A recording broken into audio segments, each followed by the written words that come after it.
दिवंगत शिवसेना नेता आनंद दिघे के जीवन पर आधारित फिल्म धर्मवीर 2 दर्शकों के सामने आ गई है, लेकिन विपक्ष ने इस फिल्म को लेकर राज्य सरकार, खासकर मुख्यमंत्री एकनाथ शिंदे की आलोचना की है। वहीं बीजेपी नेता नितेश राणे ने भी उद्धव ठाकरे पर हमला बोला है। वे नागपुर में मीडिया से बात कर रहे थे।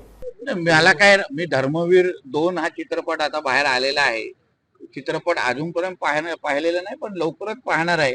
पण जे काही सत्य आहे ते त्या धर्मवीर 2 च्या माध्यमातून परत एकदा महाराष्ट्राच्या जनतेच्या समोर आलेला आहे।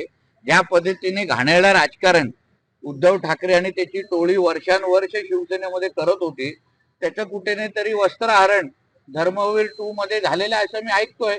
चित्रपट बघितल्यानंतर तुम्हाला मी माझं मत सांगेन। आता तो संशय वर्षानुवर्षाचा आहे, पण जो राणे साहेबांनी जेव्हा शिवसेना सोडली तेव्हा ह्याच उद्धव ठाकरेंनी त्यांना मारून टाकण्याच्या सुपाऱ्या दिलेल्या। राज साहेबांना पण असंख्य वेळी त्यांच्या जीवाला धोका निर्माण करण्याचा प्रयत्न उद्धव ठाकरेच्याच माध्यमातून झालेलं। एकनाथ शिंदे साहेब जेव्हा त्याच्या महाविकास आघाडीमध्ये मंत्री होते, स्वतः ते सांगितलं होतं की मुद्दामून त्यांची सुरक्षा कमी करण्याचा प्रयत्न केलेला होता। म्हणजे आनंद दिघेंच्या पण काळामध्ये आनंद दिघे मोठे होणं हे कोणाला आवडत नव्हतं। म्हणजे राणे साहेब, राज साहेब, एकनाथ शिंदे साहेब आणि तेव्हा आनंद दिघेंच्या पूर्ण ह्या प्रवासामध्ये एकाच माणसावर शौर्याची सुई येते। तर कधी ना कधी तरी सत्य बाहेर आलं पाहिजे ना।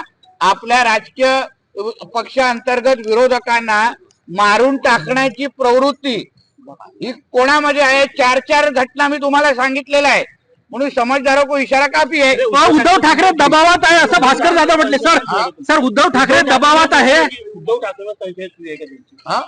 मी तुम्हाला 4 घटना 4 शिवसैनिकांबद्दल सांगितलेलं आहे।